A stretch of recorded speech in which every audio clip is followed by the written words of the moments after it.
Okay, let the records reflect the members that are here this evening. And first thing is review of the approval minutes. Uh, Questions or comments on the minutes? Sure. I didn't have any issues, so I'll entertain a motion. I move we accept the minutes last month. Second? Second by Barry. Okay.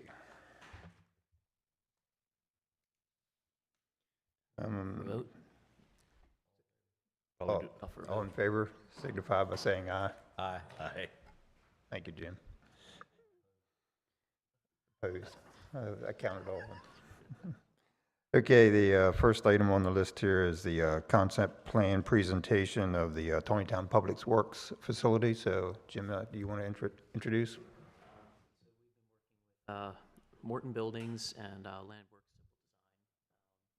Tonight, Randy Myers, our water superintendent and assistant director of public works, is going to kick it off with introductions. I'm Randy Myers, assistant director of public works. Just so everyone's aware, we're taking 7 buildings and putting in this one building and getting rid of some buildings that nothing fits anymore. Like, we've outgrown those because the city keeps growing. 2 buildings? It's going to be 2 buildings. One will be one will be the building. The other one will be a salt barn. So it's really won't be nothing in there except for salt. So Corey and Kyle from Morton Buildings going to take it from here. We spent a good year of like dialing it all in. So hopefully you guys enjoy the presentation. Okay, thank you. All right. You're welcome to sit down or stand, whatever you guys want to do. Try to get kind of close to the mic if you would. You can slide it closer if you need to. All right, and we've got a couple things that we're going to pull up here with the laptops. So I think we should be. I'm sorry. Would you introduce yourself, please? Oh, sorry, Kyle Mantua with Morton Buildings, area manager. Corey Groves, sales rep for Morton Buildings. Thank you.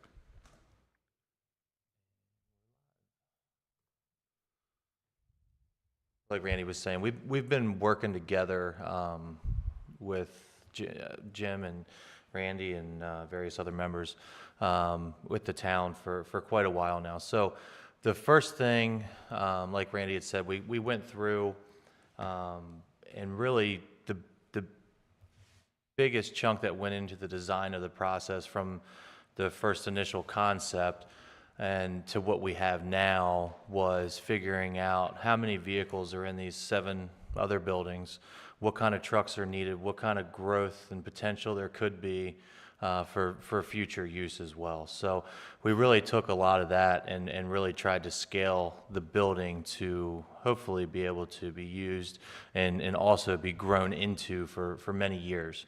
And like Randy was saying, I know we talked a lot about some of the other buildings, the original garage door openings that were, sufficient 30 years ago. Trucks don't quite fit in them anymore. Things are getting bigger, equipment's getting bigger. I know, like we talked about the fire department, everything's getting bigger. So the goal was to be able to house everything in one building. So the first slide that we do have here, this is a set of the plans to just show some elevations. We have a couple other things that we can go into as well. Hopefully there's some questions and we have everything we'll be able to kind of pull up and answer for you guys. But just to give more of a understanding of what we're looking at, this is the initial elevation drawings of the building. So we've got a couple different iterations of it, but this is where we came to after sizing vehicles, what kind of workspace was going to be needed, even down to storage of chemicals for chlorine for the water treatment. We have a separate room that's rated in per code, everything, how many cylinders will be stored in that room. So really trying to get everything into one initial building. I think probably what would be the most beneficial, we do have a quick little brief video that actually flies around through the building, colors more than just like a sketched elevation drawing. So we'll play that real quick. There's no sound to it. But everything is to scale, so it's pretty accurate. Oh, I Oh, hate, Sit her down. oh, did I closed my phone. I apologize, I guys. hate it. I hate it when that happens. I hate that.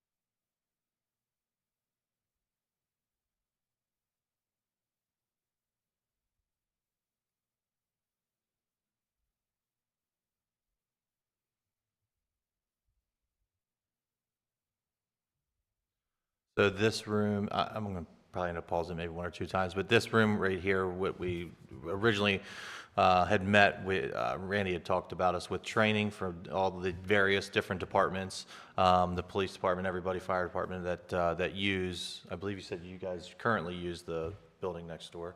But this would be able to house much bigger groups, larger classes.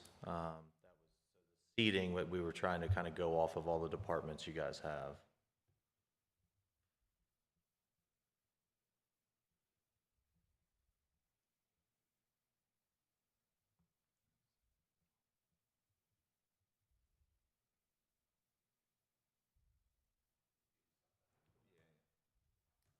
That there was just like a resting room, because when the guys are out plowing, we have nowhere to take an hour break. They either bundle up in their truck, Sit in your- sit in or your sit truck. in the corner, or sitting in a room that doesn't have heat. So we're trying to accommodate everything. And that classroom is 40, I think it was 40 seats. 40 seats. And I took my first state test on a chair right here. You know how embarrassing that is? Yeah. Been there, done that. So then would that training space have different furniture? Because right now, those people were filling out their tests on their knee. That was just for the rendering. Yep. Okay. 40 seats is more than we have at the police station, conference room, training room, too.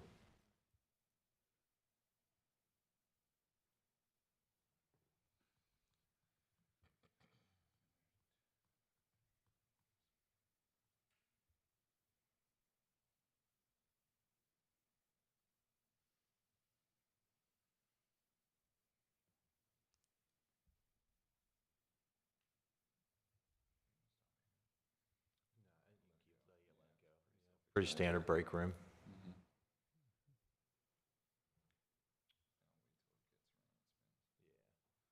And this is where I was saying how we tried to really size vehicles, equipment, even though there's so much more equipment that's obviously not shown here, but the main thing was get equipment in there, a welding station where you could have a lift, where vehicles would be staged, having plows in front of the trucks for the wintertime, having everything inside, having an area for hoppers to be loaded in the truck, dump trucks, you know, as far as your salt trucks, things of that nature. And then obviously, you know, a couple pieces of equipment, you know, are shown in here too, but obviously, there's a lot more equipment out in the field.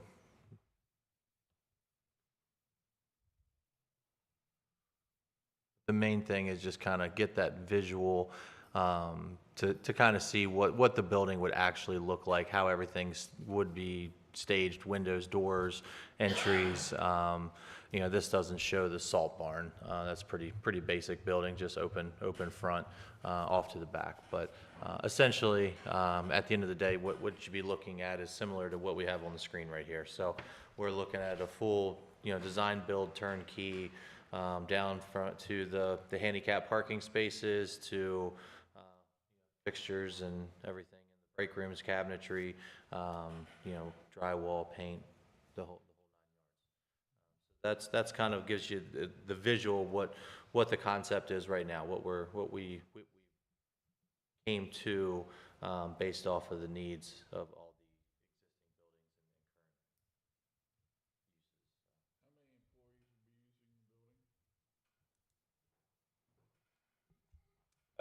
On a daily basis, at least 10.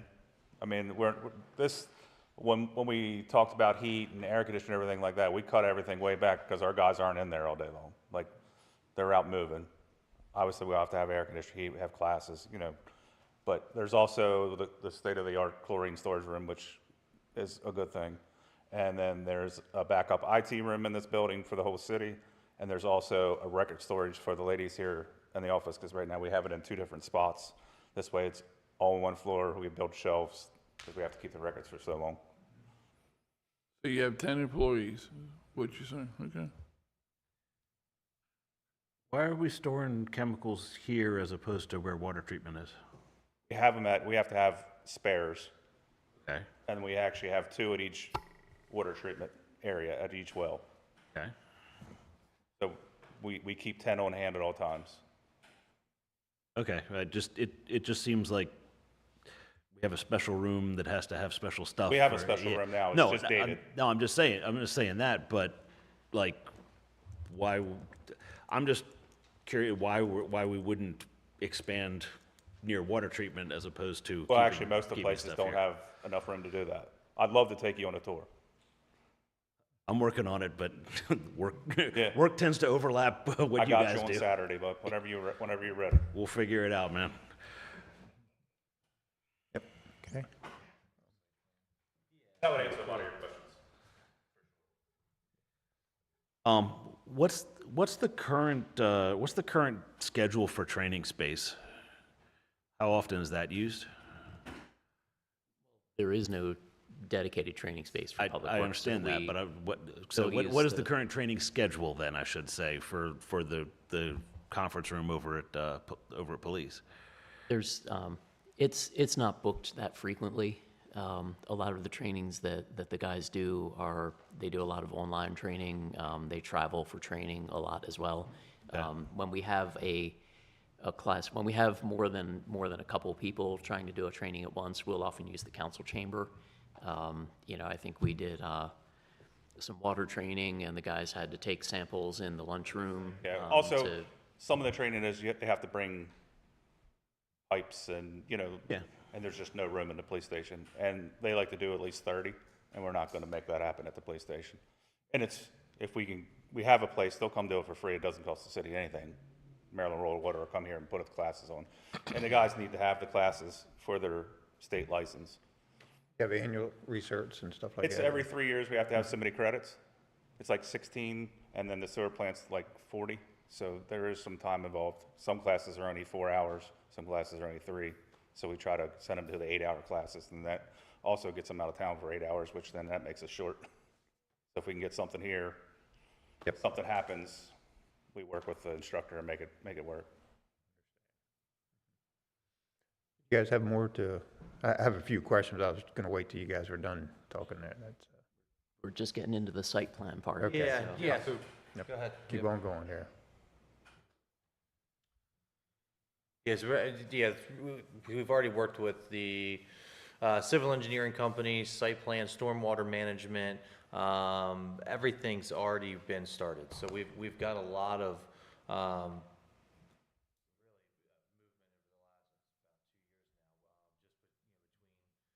figuring out what kind of stormwater management is going to be needed. The property obviously is going to suffice, and we have enough room where the hookups are going to be for utilities. So we've pretty much got everything to the point now where we're in concept phase, but really we're kind of past the initial concept, all the discovery. So it's still concept, but we're really towards the tail end of it. A lot of the legwork's already been done, and a lot of the talks with the county as far as the permitting, what's going to be needed. Everything like that's been figured out. We've gone through code review. We've got full mechanicals pretty much done as far as all the HVAC, electrical, plumbing, everything's to code, architectural review's been done. Parking spaces, what's going to be needed. Sorry. Yeah, so conceptual, but we're really towards the tail end of it. You know, as far as with projects like this, the hardest thing is a lot of the time just going through the stages to find out what can actually be done and what the county's going to allow you to do, and you know what's available and what the land looks like, and making sure it can happen. So we've really covered a lot of that so far. You have enough parking considering you have a classroom for 40 people? Because when you do your state classes, everybody in the state's invited, plus your employees. Do you have that much parking here? Over 48 spaces. Too short there. Actually, my question was the other is, why do we have so many parking? So- Well, when the other state classes, they will need it. With the training classes, usually guys will carpool, you know, multiple people from one jurisdiction will pile in one truck, and, you know, not everybody drives their own vehicle for training when we do have trainings with other municipalities.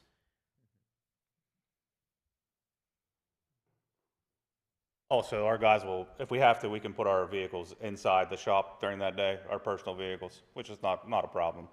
But there should be more than sufficient parking with that, with a 40-person class. Yeah, and my question was how did you determine the 48? I mean, I didn't know. I Just think that- we that's went how many with, spaces we you went have. with of the building. 40, we did the 40 for the class, 8, and 2 of our guys take the trucks home. So they don't have a personal vehicle there because they're on call 24/7, 365. Is your 48 including your handicap, or the handicap separate? Because you need 48 plus 2 handicaps, I believe. Yeah, I'd have to. So we've done this and we've redone it about 3 times. So what we have currently and what it is with or without the handicap stalls, I'd have to recount that. Okay. But we can provide it, Yeah, yeah. yeah, yeah. We can get you all of that information. I noticed in this view here, it shows the front sidewalk. I'm not sure if, maybe I misread it before in the earlier plan. Was it shown in the earlier plan? Maybe not. You're going to have a sidewalk the way it looks. That's- Right, yeah, the civil plans will have it, the actual, depending on which ones you're looking at, the construction plans aren't gonna show it. That'll show you the elevations, most of the, you know, it'll show where handicap spots have to be and how many are required. But the civil drawing, that'll have everything on the exterior of the building. I think, okay, perfect. I noticed your square footage changed by a little bit too, I think. Is that what it was? Was that the what? Anyway. But 111 times, I guess you round, is that typical? You just round it off or round it up? What's that, I'm sorry? 111 times 190 is not whatever you had on there. 21. Oh, 21. It's plus or minus 21. Okay. Depending on wall finishes, yeah. Yeah, I was just, the 111 times 190 doesn't equal that, that's what I'm saying. Just to clarify, the 48 does include the 2 handicap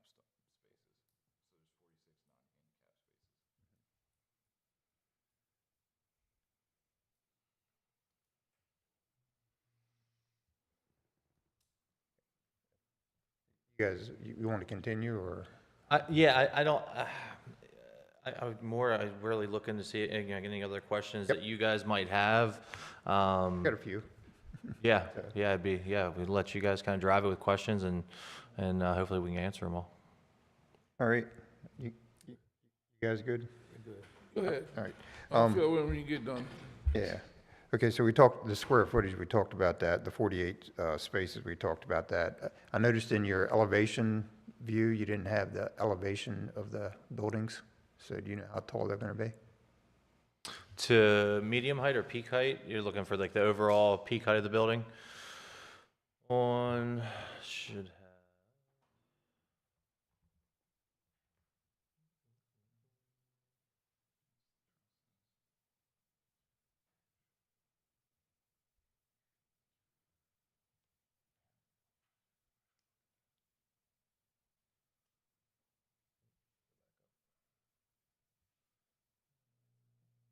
I just didn't see it listed there. I'm sure you have it. Yeah, I don't think they have it on the. So,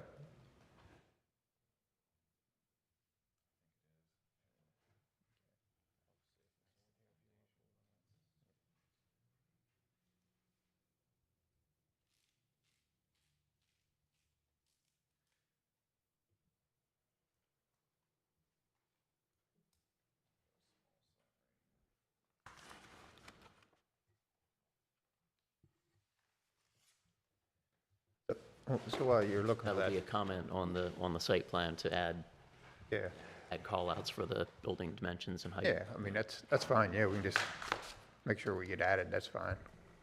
And I, as was brought up earlier, you know, we're technically at the concept stage, but the drawings that you guys got last month are obviously far more developed than your typical concept plan. Yeah, But, but officially, we are at the concept stage, so we still have plenty of time to add. So, Actually start this, or?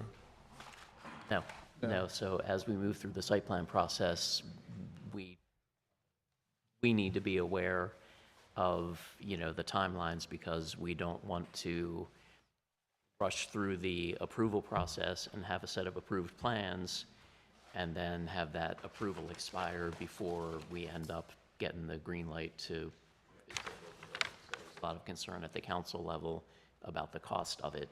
As you a know, taxpayer, I do too.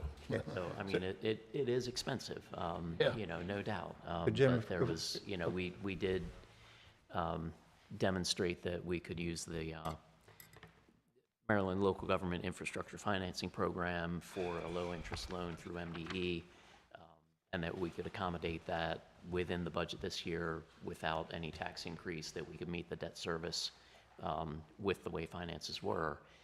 But the mayor had some different ideas on how to, you know,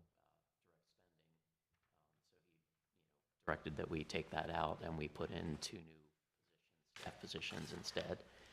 So with that, there wasn't any room. Well, but 2 staff position doesn't equal 8 million. No, I'm talking about debt service for a year. Okay. I'll take one of them So- positions. So basically, you know, with borrowing and putting down, you know, some money from fund balance from the city's savings, you know, we were able to make the numbers work to be able to make the loan payments to do it. But, you know, the mayor and council have kind of put us on hold with it for the time being. So as far as when we want to start, kind of an open-ended question right now. So a lot of things could change then if county codes and different things change by then.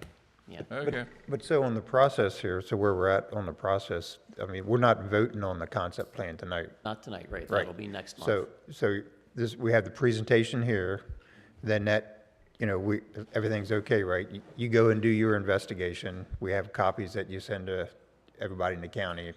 We get all that information back maybe next month at the earliest, and that's when, at that presentation, we would have the opportunity to vote on the concept plan, right? Well, at the concept plan, technically, there's no technical reviews for us at the concept level. Usually, that's basically the site plan that was up on the screen. You know, shows you where the ingress egress is going to be, where the building is, where the parking is, you know, maybe where the storm management is. That's usually what we approve as a concept plan. Well, This is like way more developed than that. that the zoning administrators will complete a study, so that's the study you're Right. talking about, right? Okay, yeah, I'm good, yeah. Now, will this building require sidewalk out to the main street, or? I mean, to meet our own, you know, goals and objectives, we should put sidewalk in front of the building along Allendale Lane for the part of the road that we're going to improve with the project. But that sidewalk's probably going to terminate at the end of the city property at this point. Where is this? Allendale Lane across the Because railroad I'm looking tracks. I'm looking at Allendale See Lane. it on your tour, this Saturday, your tour. It's behind, if you know where Duffy Box and Recycling is on Frederick Street. Okay. So It's it's the, behind that. okay, so Allendale Lane is different from what Google says Allendale Go Lane is. past that until you hit the T section. or Yeah, T- turn left. Okay, yeah. It's got Allendale Lane as going to 194. Okay, and it does, and then after it crosses the tracks, it makes like a pretty much 90-degree turn and runs parallel to the tracks. Going left. Okay. Okay. So I mean, your update out on the plans, I'm sure. Well, yeah, we'll get it updated out. I don't know, yeah, I don't know why it's not showed on there, but we'll get it over to you guys. That's I not mean, an issue. I think we need to know that number to check the block, so we need to And know not, what it is. again, not necessarily for concept Okay. approval. Right, not for concept. Right. Right, but eventually. Yes, right. Now I see it. So I saw the salt bin in the backside there, back right there. So are there requirements that you have to have any kind of like protection for runoff from a salt bin or anything? You know, like, Not that I'm aware of. I know we did, our architects and everybody looked into, we have built a good bit of them. The biggest thing is the structure itself and the blocking of the wall and everything for the salt. That's the biggest thing. So it'd be But blocked so far up. everything's inside the building and covered, overhangs, gutters, so nothing's exposed to the elements. So I don't believe there is any. I would imagine the county would note that anyway when we got to that stage. So I was just curious. Is there a reason why you couldn't go out the county and get your salt instead of maintaining it yourself? Where would you like us to drive in the county to get the salt? Get right up here to Frederick County. Well, that's Frederick County. We have a backup plan with the state. We have a salt barn now, which barely does one round of the whole city. So then we have to get a truck in. And also in the future, we're gonna have to do brine, that nasty word brine that nobody likes. It's coming. And we need to have a place to have it stored. So that's kind of why that building's so big for the future. We're already planning on running the pipes out there, the conduits out there, so all we have to do is just pull the water, the electric. You know, we're trying to Plan ahead. future-proof it, so. I was with Carroll County School Board's 30 years maintenance. We did not have our own salt. We always went to the county because they didn't want the responsibility or the maintenance involved in that. Yeah, well, I mean, only problem we have with our salt barn now is it's too small. Okay. That's it. We can't, Bridgeport's too far to go to get it? we have to have we have a backup contract for emergency use only for that, with the state. Because technically that's Frederick County. I understand I mean, it. you know how that goes. Right there at the bridge, yeah. On the other side of the bridge, the Yeah, other side of the it's river. close enough. But yeah, we get our salt from the county. We have a contractor haul it in to get the county price to for the Right. savings. But to run our pickup trucks down there for a scoop and a half, pack a bucket, scoop and a half, and come back up here, instead of taking 4 hours, we got 12 hours in it then. So it's better to have your own. But on the salt barn, we did do concrete walls up so far. And when they built the salt barn, I'm not sure when they did that, Jim, years ago, they didn't seal it. You know, we have a plan to box it in so no salt runs down behind the metal. And, you know, we really try to do everything. And the $8 million price is scary, but like we said before, if you go to the fire service, everything's expensive. If we wait 2 or 3 more years, it's gonna be $10 million. You know? Gonna go down. Yeah. We're having that trouble right now with the rec building. It's went up, you know, so. So another question I had, and I'm not sure whether it should be in these plans or not, like the Allendale Lane, are we planning on resurfacing it in front of, I mean, because it's gravel now, right? Ours, in front of our property will be redone. Yeah. I'm not sure if that would typically show in these plans or not, just kind of, was it? Yeah, the civil plans. Yeah. So it's, Right where it turns gray is right where it turns to gravel. yeah, but that's gonna be resurfaced. Oh, yeah, yeah. And I guess my last question is, are you gonna have a sign or anything that says, hey, Taneytown, Public Works? Unfortunately, Daryl and I were working on that, and we all know what happened there. So and I've talked to Jim, we want to make it trying to come up with a nice design to put on there. It says Taneytown DPW, the address. Hopefully we'll have that figured out before we come back the next time. Okay. With a nice, I want to give you guys a drawing so you can actually see it with the size. I think the advantage is if you have it in these plans, you don't have to do another Yeah. request later, so.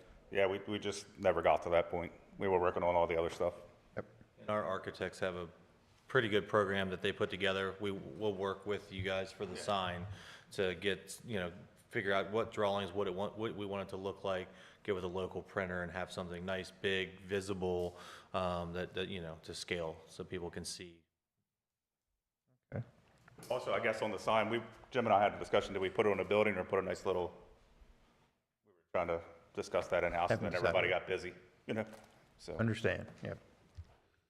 Just want to make sure it's easily visible and identifiable from the road. So whether it ends up being a monument sign closer to the road or, signage on the building itself. Makes sense. If it's closer to the road, it can be smaller and still be legible. So that may be the way to go. Yep. That was all the questions I have. Barry, anything else? I got one more. How feasible would this be if it needs to get broken up? Well, it all depends on really it's kind of a loaded question. I would say very, very feasible. Everything's done in sections. All the rooms can be done in time, and the salt barn could be separate. With phasing, the only thing with phasing, right? You're mobilizing back and forth. But it is doable. So depending on code and requirements, that's the only thing. We want to make sure that you can get occupancy and you can get everything done. So more than likely wall finishes, insulated, lockable shell, pretty much for the most part, heated, cooled, plumbing, everything would be done. Your finishes are usually where you can kind of make some differences in phasing some of the rooms and how you finish off the rooms. Maybe you don't finish all the rooms off right away, but you get the square footage you need to ensure you have that down the road when you need to finish a room, if it's going to be an office or for storage or what it might be. With the site plan, you want to make sure the site plan is for the end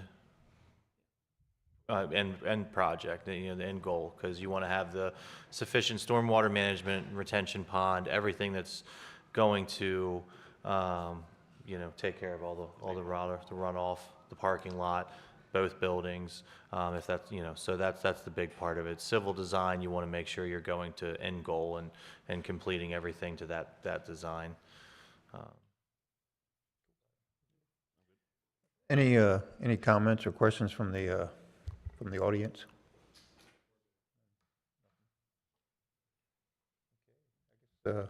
Anything else? We'll revisit this next month and be looking for concept plan approval.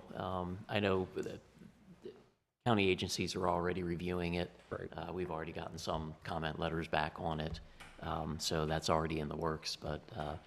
And this is a good candidate that, since there's no subdivision of land or new streets or anything like that being built, this is one where the code gives us the opportunity to go from concept right to the final site plan without going through the preliminary, because, as you know, our preliminary plan and our final plan are one and the same unless the planning commission directs something additional to be added, which typically doesn't happen, and that's why we often end up giving preliminary and final site plan in the same month. This is an opportunity to go right to final, and we can talk about that more next month. Will we get another packet or? Yeah. So if the comments result in anything substantive changing on the plan, I think we would get a new plan set to you guys. If it's still going to look 90% like it does, we're probably not going to give you a whole new set of plans. Maybe if there's like a couple sheets that, have substantial revisions, those we could, append into the other set, but kind of hate to, give you guys another stack of paper that big if it's going to look, 98% like the one that you got. No worries. Can I get one? Yes. Yeah. And if I may, could, catch me before we leave. I might have an extra copy down in Daryl's office. Okay. Chris has your copy. See, I wasn't gonna go there. I wasn't gonna say, "Hey, Chris, come on, give me a." But I might still have it on my desk, Gary, so if I do, I'll bring it up. okay. Yeah. Okay, I think we're pretty good. I appreciate you guys' time, and And if I could just, one more thing too, just a little bit more about, Morton Buildings in general, I didn't really touch on, as a company, and I know we're pretty well known in the area, but not everybody knows, a lot about us. We've been around 122 years at this point as a company. We have a full design build team. A lot of the reason we were able to get so much done so quickly on this one is because we have all the partnerships, local subcontractors that we work with. Our manufacturing plant's right in Gettysburg, Pennsylvania. So if you ever have anybody that wants to come and do a tour of our facility, see the trusses being built, roll the steel, we do it all the time, and we love to have people there. So everything is local for the most part. As far as the subcontracting, we're not using companies that are the lowest bidder. We're not shooting it out and trying to, just like I said, find the lowest bidder. We're Fern Rocky, we've worked with for years. They're a local company in the community. That's who we'd be using for our electric. MTM Plumbing is right in Mount Airy. There's a lot of other companies that are local that we use. Even though we are a large company and we're a nationwide company, each location it's kind of its own business and within the branch of Morton Buildings. So, like I said, with us being so close to Gettysburg here, the plant, the distributing, all of our employees that construct are Morton employees. We don't subcontract out any of our construction. We don't, even down to our tractor trailer drivers delivering the material are Morton Buildings employees. We're an employee-owned company. Mostly about 99% of our product is American. We got some fasteners and things, but for the most part, everything is within the U.S. So I always like to let everybody know that. We use a little bit thicker gauge steel. We've got a phenomenal warranty. We manufacture our material, so the warranty's through us. We're not, having to call the manufacturer of the metal. We're not having to worry about a company going out of business if there is an issue down the road. If there's an issue, the plant's 30 minutes away. So, All right, Say as a planner, I think is a good plan, and I like it, but as a taxpayer, I'm not happy over this. okay, very good, thanks again. thank you guys very much. Thank you, Appreciate guys. everybody's time. Randy, thanks for coming.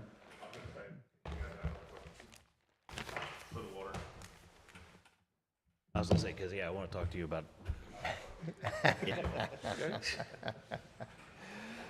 Okay.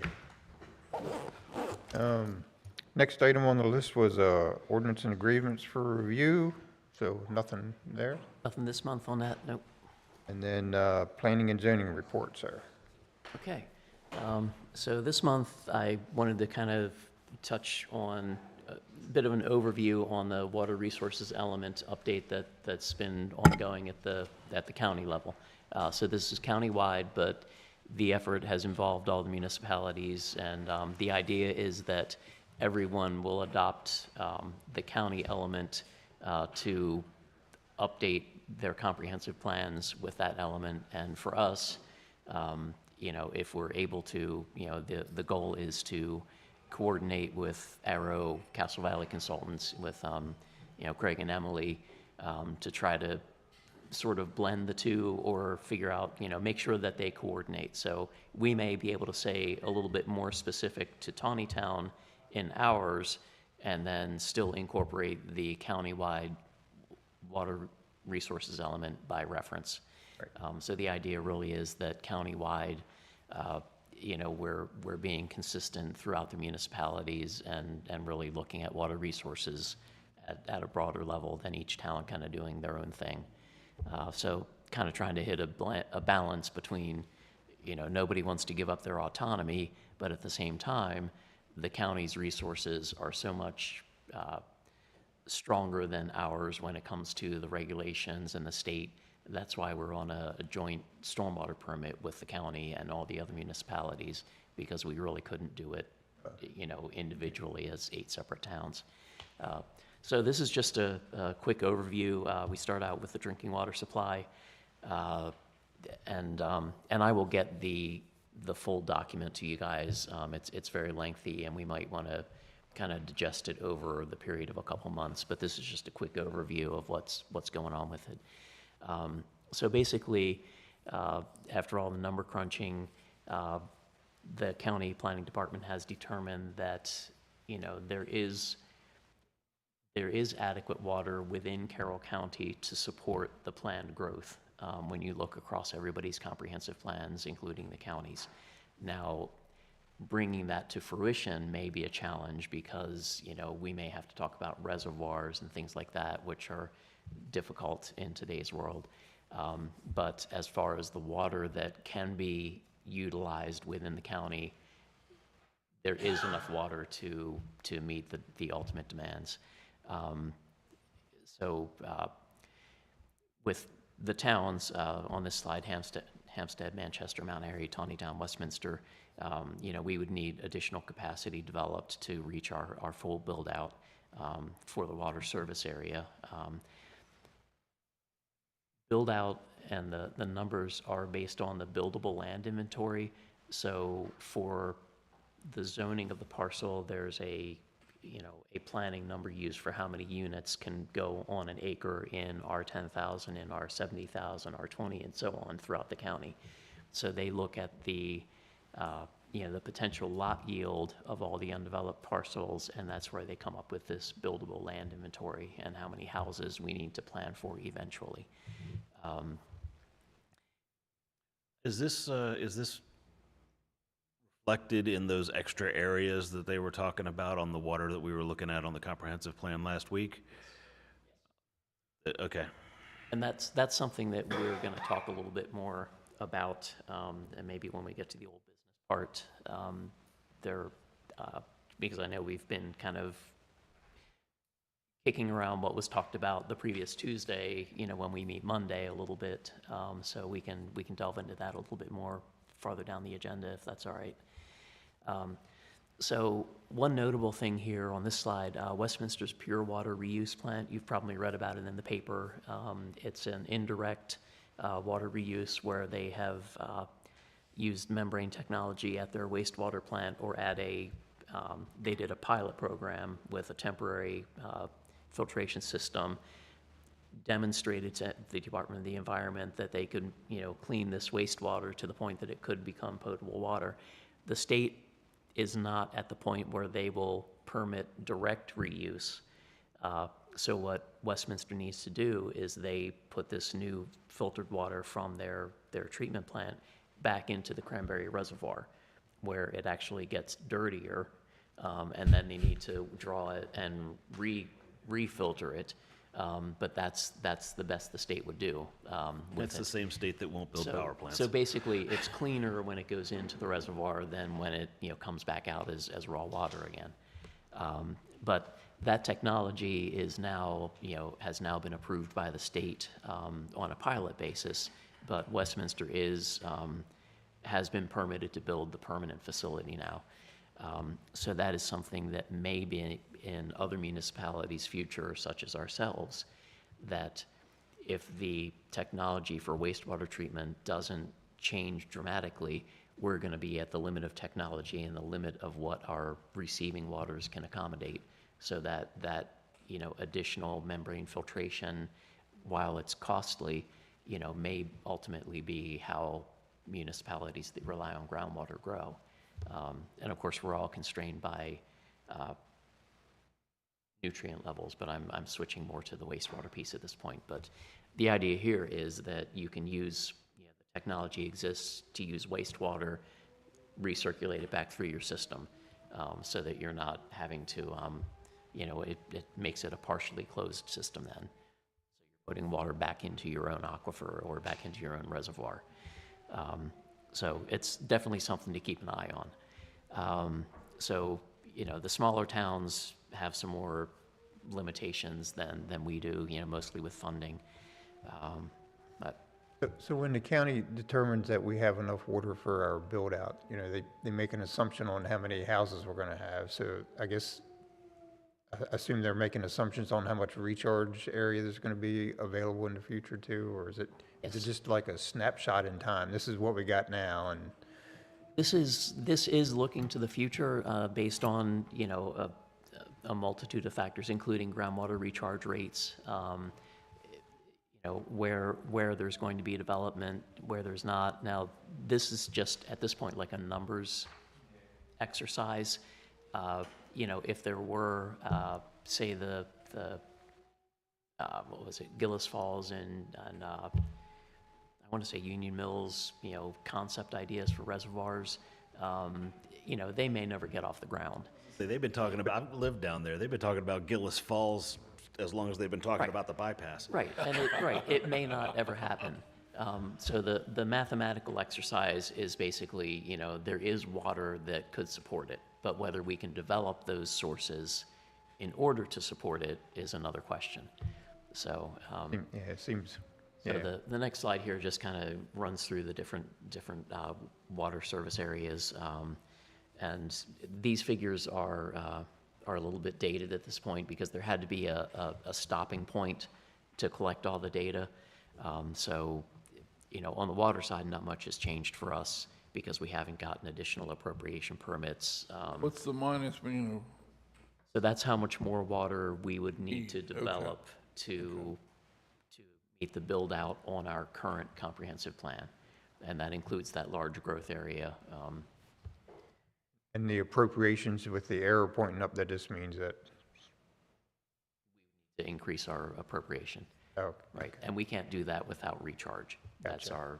that's our limiting factor right now. understand. So just some general strategies. Obviously, just like we say in our water resource element, you know, we're going to protect our existing drinking water supplies, our wellhead protection areas, all that.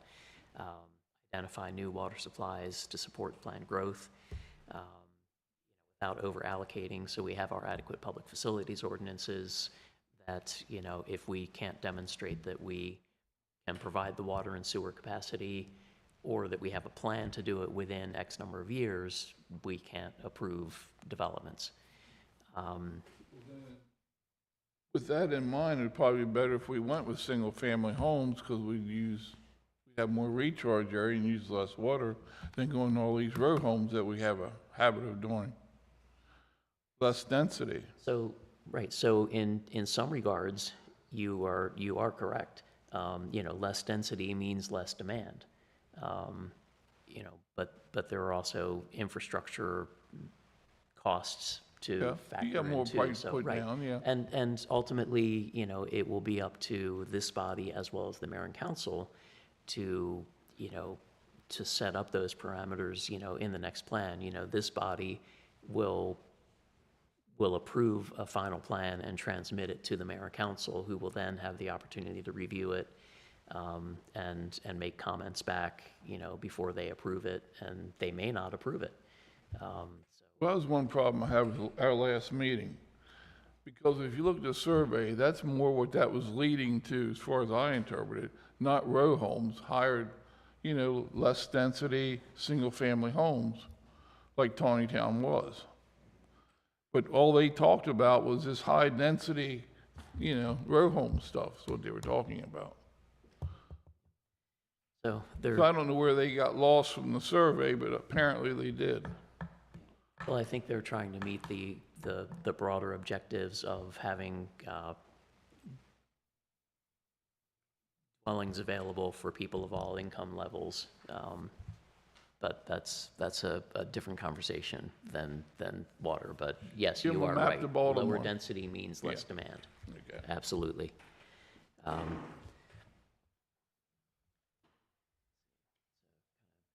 Along here, so, you know, some of the regional alternatives, again, you know, reservoirs, surface water intake may be something that we've looked at, that we need to look at.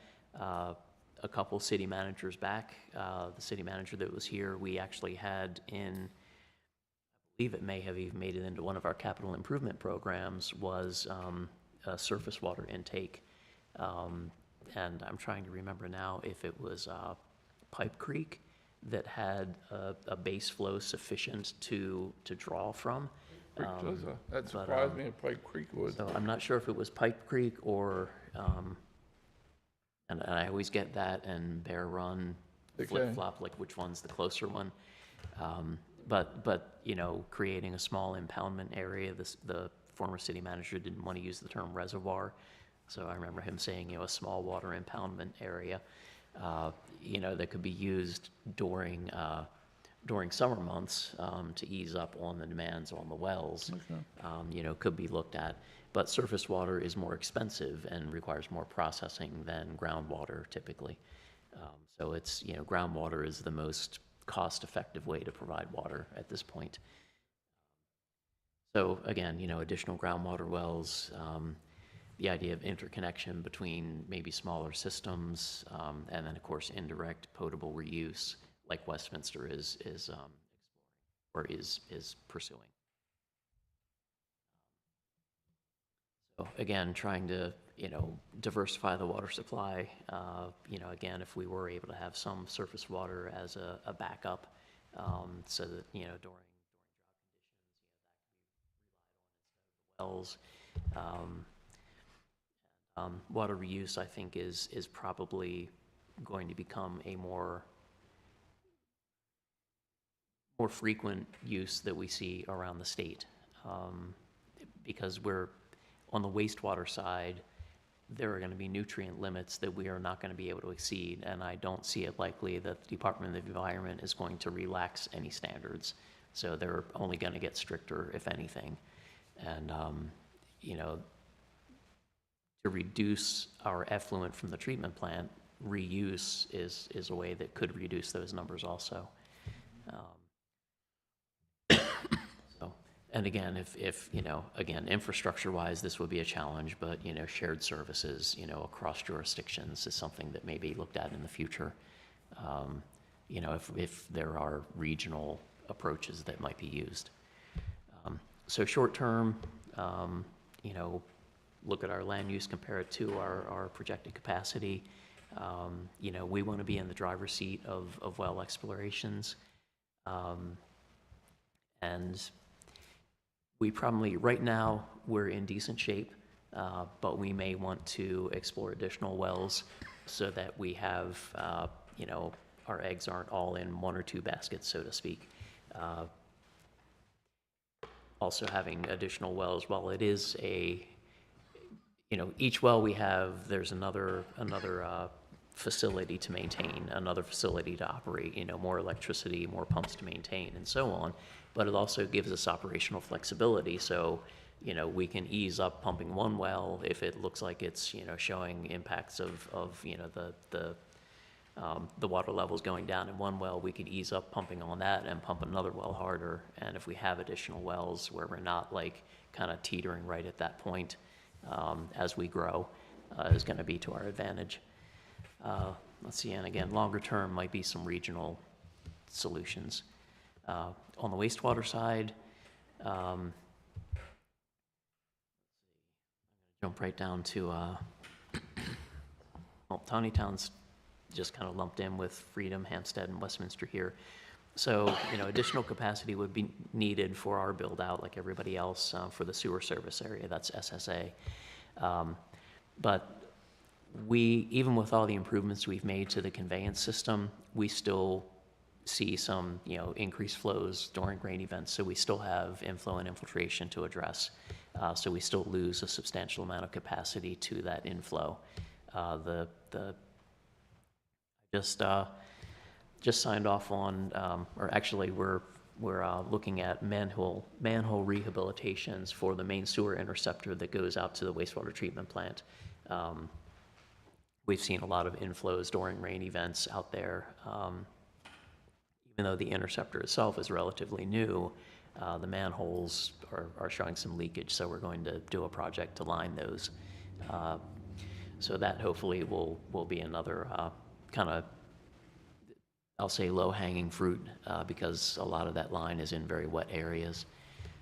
The I&I repairs, that's in your capital improvement plan now anyway, right? I mean, it's, I'm not sure if the manhole rehab is that was not, or not, but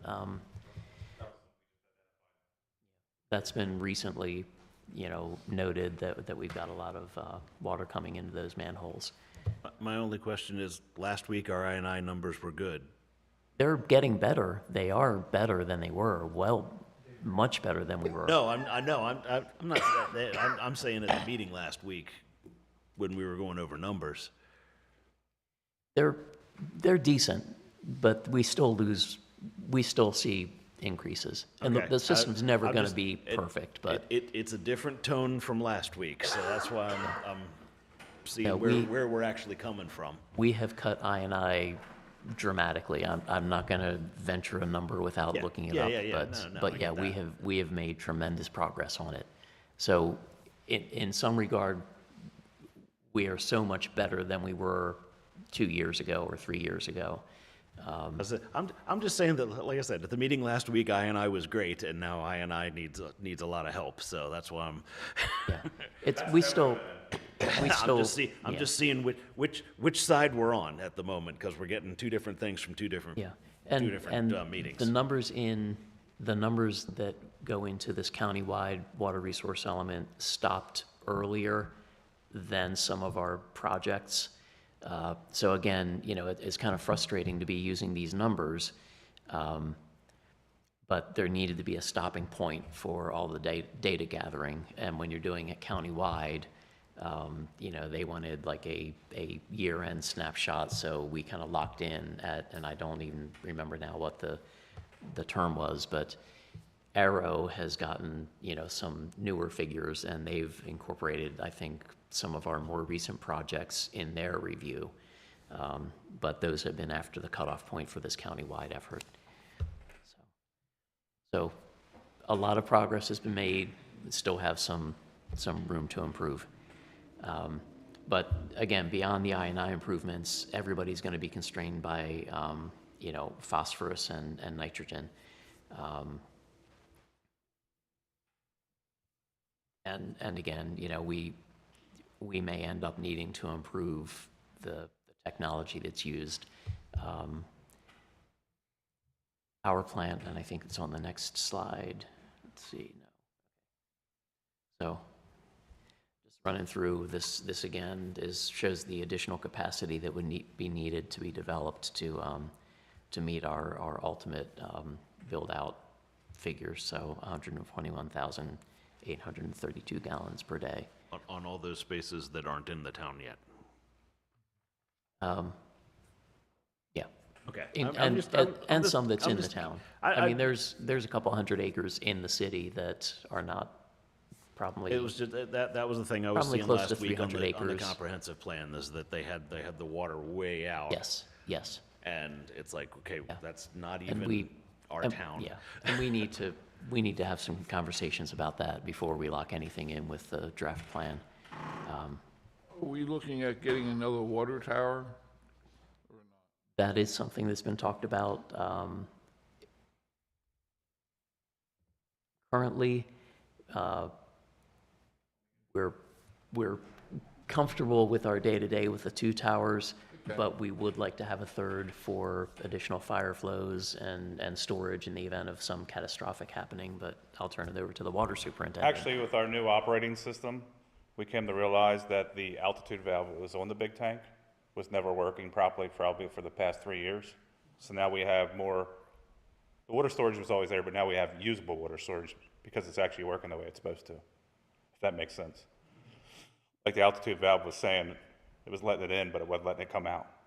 So by the time we came up with this new system that I was telling you about that I have on my phone and stuff, now we actually use, they come down together, they go up together. They're synchronized. So before they weren't. Is a standpipe a better source than like a regular water tower, or what's the difference between the two? Basically, the standpipe, as far as I know, that obviously was put in way before I was here. Okay. But that was because how it sits down, and they have to match. Oh, So that's why that was built so high. It doesn't make sense, but if you go out there and stand on the top of that one, you can, lines up within inches. And another reason we know that, because of the new operating system, the guy did all the measurements and. So, Randy, if I'm correct, historically, that water was stored in the standpipe, but it was not flowing into the system As as waste. originally So planned. instead of opening up full, it was only opening up, say, a quarter. Now they're synchronized. If it comes down from that one, they both come down, they both go up, so. Our wells, when I first started here, run 23 hours a day. Now we're 14 with all the building, so. But once again, with the conservation, don't water your grass. Yes, yes. Unless you just planted it, you know?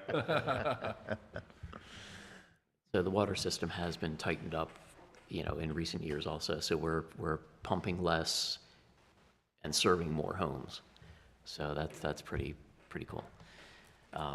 So just a couple countywide strategies, keep or wastewater strategies. So, keep the current plants up and operational and meeting permit, hopefully. And new public facilities countywide may be good. Here, not so much, because both of the watersheds that we drain to end up in the upper Monocacy. So we could have two plants, they're flowing to the same place that has the same nutrient limit. So, unless we employed some new technology, like maybe a membrane technology, which would be much more expensive. As far as our expensive sludge, process. does that stay local on the farms or we haul it away somewhere? We contract with a vendor that hauls it away. okay. It's their responsibility to coordinate with the land application permits. I know we used to use local farms. We don't do that anymore? No, we do it through a vendor now, Okay. right? We used to be able to spread sludge on the adjacent farm. Yes, yes. And there were some others. And, Okay. yeah, so now we just outsource it. All right. Yeah, I was at a meeting about the Monocacy, and yeah, the sludge has become a real issue with the runoff into the creeks and such. So, yeah, land application is very, very regulated. Again, alternatives for the systems countywide, again, I&I is an issue for everybody. So, trying to manage that and reduce those numbers. Water reuse, like Westminster's doing, is another option that we may be seeing more in the future. And ultimately, if the city of Taneytown, desires to grow, and we find ourselves being limited by the nutrient levels, for Piney Creek and the upper Monocacy, that may be an option that we explore. So now that the state has said you can do it, again, expensive technology, but it's out there. So, at some point, probably whoever's here after me may be in the position of having to, determine, and some future planning commission and mayor and council, are gonna have to determine, do you maintain the status quo, and realize, that ultimately you're gonna have to tax people more to generate the revenue to support all the infrastructure maintenance, or do you figure out a different way to grow? And, what kind of growth do you want that will do a better job of keeping up with the costs of running a city? So, and again, new expanded wastewater treatment plants, maybe throughout the county, probably not in the cards for us, at least not in the foreseeable future. Again, action items, I&I reduction again, the idea of sharing equipment and contractors, maybe for some cost efficiencies across jurisdictions is something we could explore. Upgrading the minor treatment plants. We're a major treatment plant. We were upgraded to enhanced nutrient removal. I believe 2016 is when we completed that upgrade at the plant. It did unfortunately take us a couple years to dial in that new system, and we didn't meet permit for quite a few years after that. We are meeting permit now. We have the last couple years, in part thanks to the reduction of flows to the plant. But also, exploring the idea of water reuse. You could eventually, get to a zero discharge scenario. The technology is there. The permitting may not be in place for it, but as we've seen with Westminster, if you can pump it out of your treatment plant and reuse it, could you ultimately not have any effluent going into a body of water? So, theoretically, yeah. Convince everybody that's okay, though, that's a. Get it Now, through there. whether you can get past that mental hurdle or not, is another thing, so. And that may be, I don't know, that may be some of the thought process with MDE's approach of not allowing direct reuse. Again, even though the water that comes out of that Pure Water Westminster facility is cleaner than what comes out of the reservoir, but They're doing that at Cranberry, is that where they are? that's where they'll be putting it, right, putting the water into the reservoir, yeah. At least that's what the pilot did. I know Westminster also has a quarry that they use Yes, for they're emergency. new ones, I don't know if the permanent facility may pump to both or just one, but it does need to be indirect, so they can't put it right into their distribution system. Let's see, I think that's getting pretty close to the end here. So, again, short term, balance the, demand against the capacity. I think our PFOs do a good job of that. But also, communicating with prospective developments, our current situation, as we've been doing for the last couple of years. We don't have capacity for anything big right now. We're working to develop the capacity and recover the capacity on the wastewater side, but we're not there yet. So we're closer on the wastewater side than on the potable water side, though, just because of the lack of recharge. So, longer term, possible wastewater treatment plant expansion, but again, the nutrient levels are unlikely to be relaxed by the state. So, for us to expand the plant for more capacity, we would probably need to also have better technology to not end up discharging more than so many pounds of nitrogen and phosphorus into the receiving waters. And I don't know what the likelihood of that is in the foreseeable future.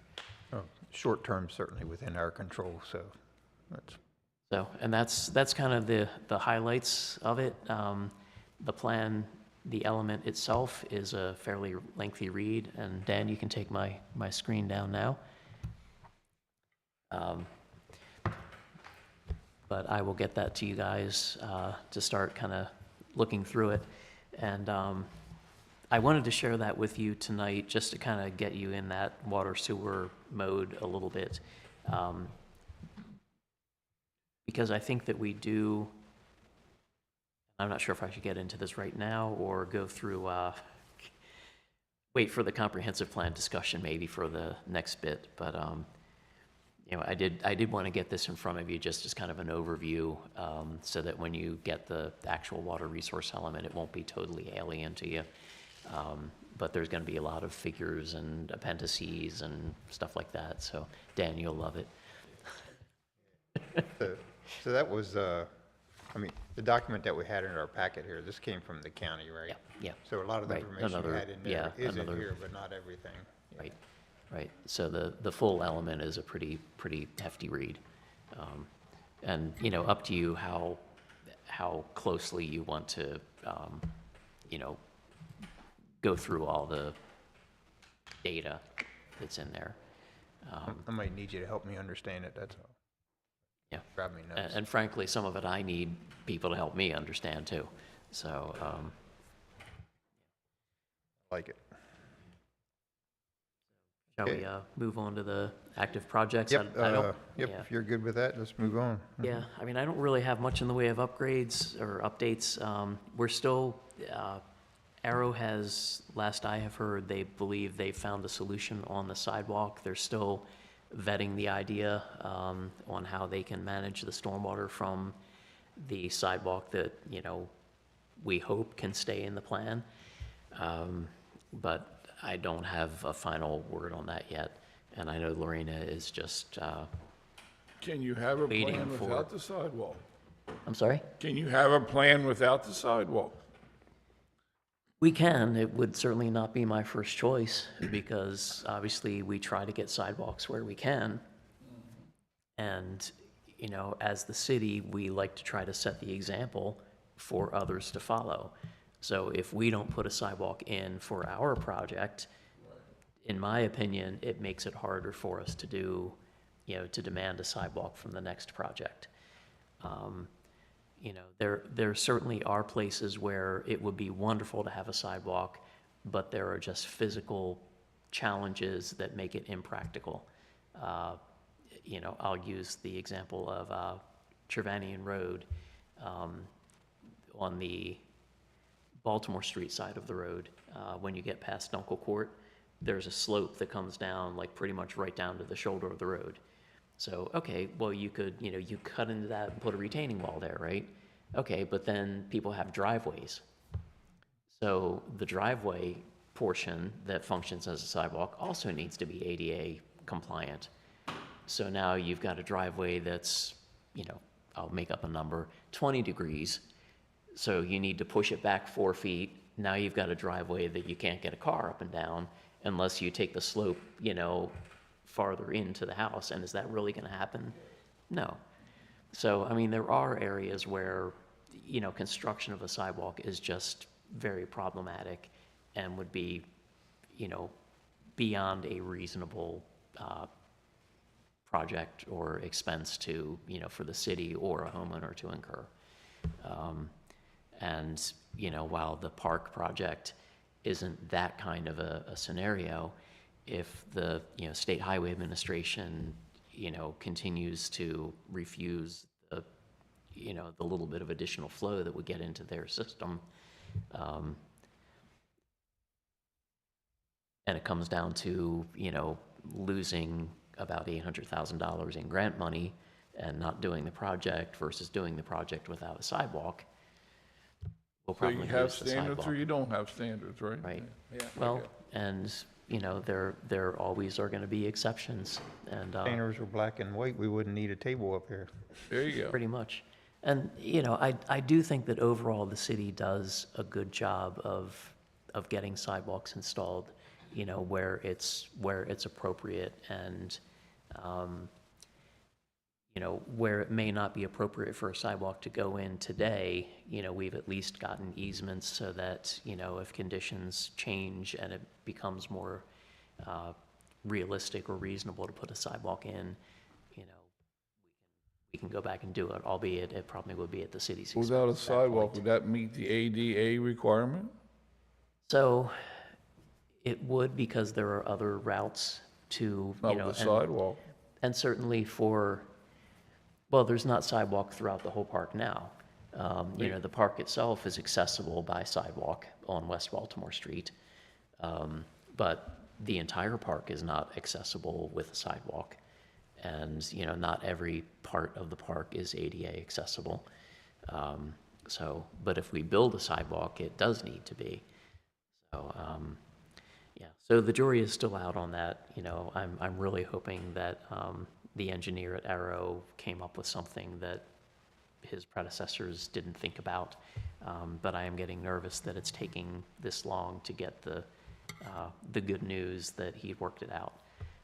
And in the meantime, the clock is ticking, and, you know, we're getting to the point where we're worried about construction proceeding and completing in time for the grant window of the grant. So, because we really don't want to lose that funding. Without that funding, the project's dead. So, nothing new on storage today or Taneytown Supply.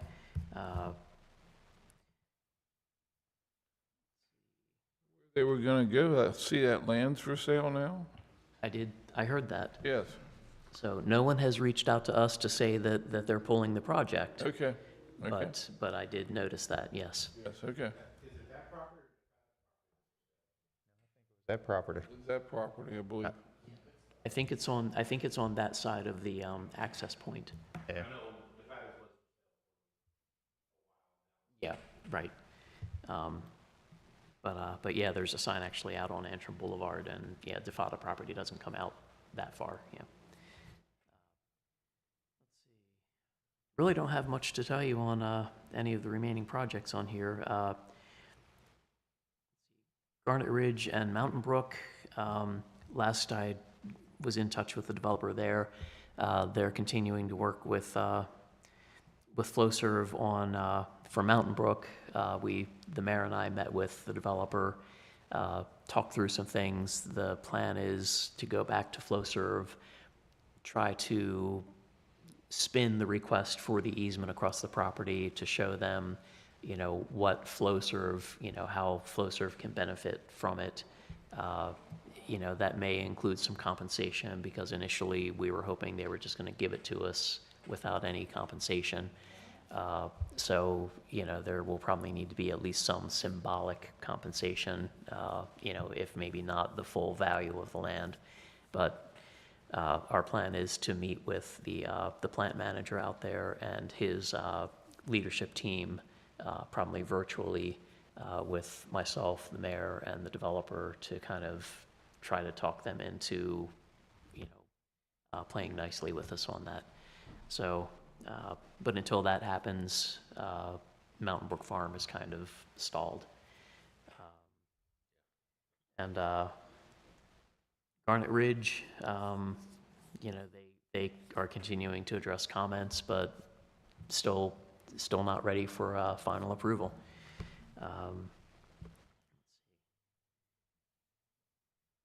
Those are the only updates I've got for you. I can do my best for any questions you might have, but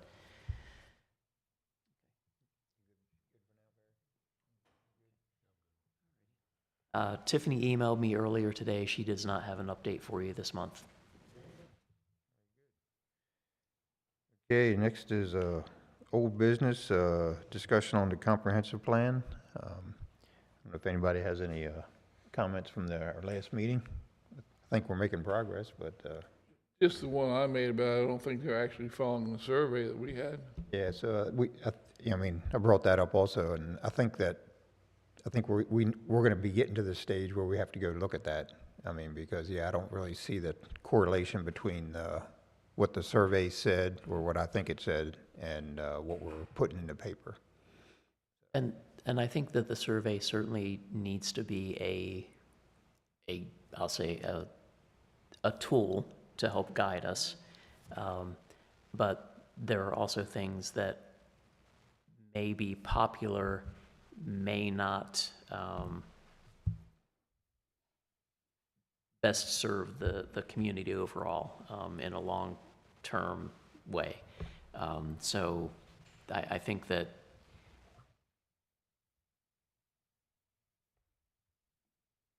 we can't just produce a plan that like checks every box on, survey said this, okay, it certainly should be taken into consideration and used as kind of a guidance piece. But, certainly there are other views out there that maybe people didn't do the survey. So we also need to hear from what the elected officials are saying and what you're hearing from people that you know and interact with. So it's the survey is one tool, but it's not the only thing that we need to go by. I'd say, based on what I've heard, high density is going to be a hard sell. So do you think maybe somebody whispered in their ear about high density, that we need more of that, or? Well, I think that needs to be discussed more than we have. We haven't really delved into land use and growth, and this is our opportunity to look at not only the water resources element and what that says as far as capacities, and again from the county's water resource element, ultimately they're saying the numbers crunching shows that there is water to build out the county the way everybody's plans want to, at least in theory. Executing that and getting that all permitted could be a completely different thing, though. But for our local plan, we need to be also thinking about, okay, do we want to maintain the same growth footprint? If we're hearing that people don't want a lot of residential growth, maybe that footprint needs to shrink. And now is the time to be having those conversations. And I don't think we've really delved into that very much at this point. You know, Like that we would be need to. the main point of the comprehensive plan, though. Well, and, yeah, and while, you know, while I think the overall goals and objectives, you know, were kind of affirmed, you know, many, many months ago, you know, what that vision looks like, you know, even maintaining the same sort of goals, you know, that growth area may need to change. You know, but we need to talk through the consequences of that. You know, for example, if we take a property out of the growth area, it now becomes eligible for agricultural preservation, which is very popular, and this is a priority area in the county for that. So, you know, there have been multiple requests for people to be taken out of the growth area specifically so they can go into ag preservation. You know, we've, I guess I'll say a previous iteration of this board, as well as a previous mayor and council, you know, agreed to and committed to removing a particular part of a parcel from the growth area with the next plan update. And the intent was for that property to be able to pursue agricultural preservation. So we sent a letter to the owner to that effect, to the ag preservation people to that effect. And we also haven't yet really heard from property owners. And I do think that should be at the tail end of the process, but we do need to give property owners the opportunity to talk about what they would like to see for their property. So there may be people that want to be out of the growth area who may not be aware, even though we've tried to put this out on Taneytown Connect and we talk about it in the meetings and it's on YouTube and so on. There are still people, I'm sure, that don't know that we're going through this process. Right. So there may be some farmer out there who doesn't want to be in the growth area. We have an area on Fringer Road that is now a tree bank that's in the growth area and has been subdivided since the last plan. Maybe that shouldn't be in the growth area anymore. You know, so we need to have these conversations, you know, before we lock in too much, you know. So yeah, my biggest problem was the lack of specificity in the in the housing section that we went over this past week, especially when you compared it with the water section that was Yeah. engineer And- dream yeah. versus we want to Right. do this warm and fuzzy thing in the housing, because yeah. we've got some other issues that we really need to be looking at before we, especially on the other side of 194, put a bunch of high density type stuff or higher density. Yeah, well, I think where I struggle with when we talk about the housing is somehow whenever you talk about affordable housing, all of a sudden it means high density, and I don't think that necessarily needs to be the case, and so I have a problem with that. So Yeah. I mean, just And- because I have a quarter-acre house doesn't mean quarter-acre lot, it doesn't mean I have to fill it up with house. Right. So, And, you know, and those are conversations that we need to be having, you know, as part of this process. And things like zoning code limitations and restrictions, you know, may be something that we need to think about too. So in our 10,000, you need to meet a certain minimum square footage. You know, you can't build a really small house. Now that small house could be more affordable for people, and maybe they would want to add on to it, you know, as they were able or as their family grew, and they would have the 10,000 square foot lot to do that. But again, you know, there's the cost of maintaining and replacing infrastructure that the city does in perpetuity. So, you know, there's also that part of the equation that if you do opt for a lower density growth pattern, ultimately, I believe your taxing structure is going to have to change because you're not going to make the revenue to be able to replace that infrastructure when it ultimately fails, based on your typical R10,000, even with your, you know, 2,000, 3,000 square foot home. You know, it's you know, to really delve into it, you know, we could we could hire somebody to really crunch all those numbers and look at everybody's income and do all that. But, again, there are, for every growth-related decision you make, there are consequences, for future mayors and councils and residents that, we need to be thinking about also. So, while the survey may say, and getting back to Barry's comment from Tuesday night, brick houses, Brick 1 houses acre on lots. 1 acre lots. That's great, and if that's what everybody wants, we can do that, but there's gonna be a cost associated with it. And what we never seem to do a good job with is having the conversation about the cost along with the conversation of what people want. And we always seem to split that, Well, we but always isn't talk it a about trade-off, though? give the people what they want, but then when they find out the cost, they're gonna be unhappy. So we need to roll that into the same conversation. But isn't it a trade-off? If you put in a bunch of more high density, you're gonna have to up the treatment, up the wastewater, all of the back-end infrastructure is gonna have to get updated, even if you're laying less pipe, necessarily. But if it's spread out, okay, yeah, you've got pipe that's going between houses, but you're not having to build out your back-end infrastructure quite as much. So it seems Well, like it's yeah. And again, it's, that's where the give and take is. and to a degree, and you went someplace different than where I thought you were gonna go. So for water and sewer, we would collect more money based on the usage, right? So we have more money to pay for more electricity, for more wear and tear on the pumps and so on.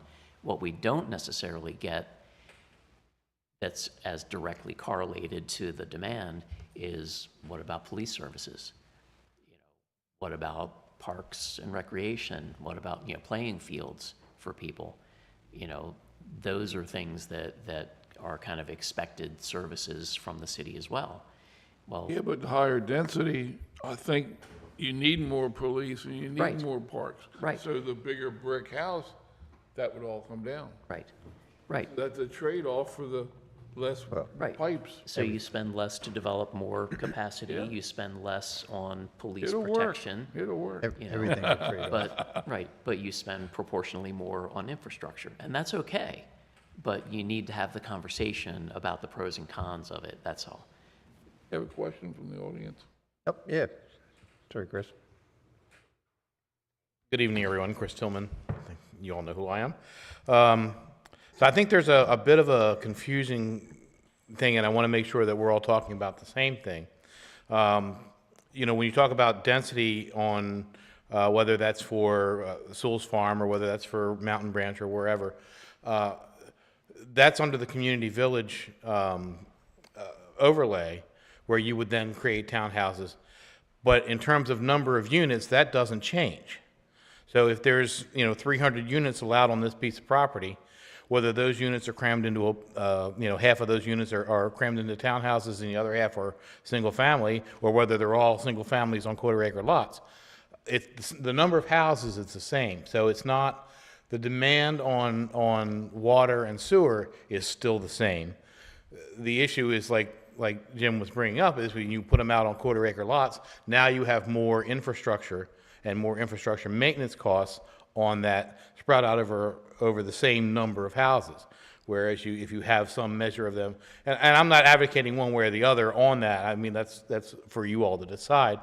But I just want to make sure that we all understand that the number of units doesn't change. It's still, But physically, it has to. No, no. the number of units stays The number the of same. units doesn't change because If you've got bigger lots, you've got, what you end up with is open space, Harry. That's what the trade-off is with the community village. So you Yeah, end but up it's with much different. more but open that's a space. different unit number. No. It doesn't change. Yeah, if it's 100 acres, you can put so many houses on there. Yeah. Community village allows you to Okay. push them together for a higher density in a certain area. Yes, but the total number doesn't change. But what I think we're talking about is what happened at last Tuesday's meeting, where they were talking much more on the higher density side than even just the townhouses. Well, and the question So is where, that's- where would that go? Because I think that there's a lot of, and then we could have this discussion ad infinitum, but I think that there are infill developments that could be done much closer into the downtown. You know, that's not something, I wouldn't want to go put, you know, 300 townhouses out on a piece of parcel out away from the center of town. If you want to create that kind of environment, you want to create that environment closer to the downtown. Well, the way it was presented last week is different from the idealized version that we've gotten in other. And unfortunately, I wasn't here last week, Yeah. so I don't know what all was kind of presented. that's kind of where I'm coming from, and also, I mean, yeah, if you say 300 house, and then that just gives you more green space, I guess, in between, or in larger Around, chunks. yeah. So they have you have your 100 acres. You can't build houses on some of it because it's swampland. So Yeah. they squish all the houses together, and you have the same number of houses, but they're closer together. I call that a higher density because they're closer together. Yeah. But also, I mean, it just, some of the problem that was coming in last week was, again, the vagueness. I'll have to watch with, the yeah, recording. the vagueness of the terms,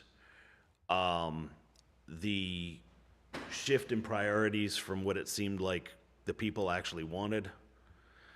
That seemed to be where a lot of the contention is coming in right now. And also, you have to understand that there are priorities being driven by the state that are vastly different from what the results of the survey told us. And as much as we would like to give people what the results of the survey told us, we may not be able to actually do that.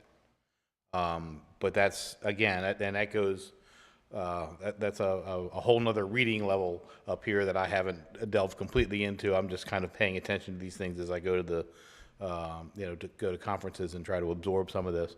But I think that it's, we want to make sure that when we're having the discussion, we're having the discussion about the same thing. So the other question I have, I don't know, were the key person interviews ever conducted? No. They're not complete yet. I mean, here we're coming to the end of this process, and this still isn't done. This was something that was supposed to have been done. Over the Christmas holidays. Yes. Yep.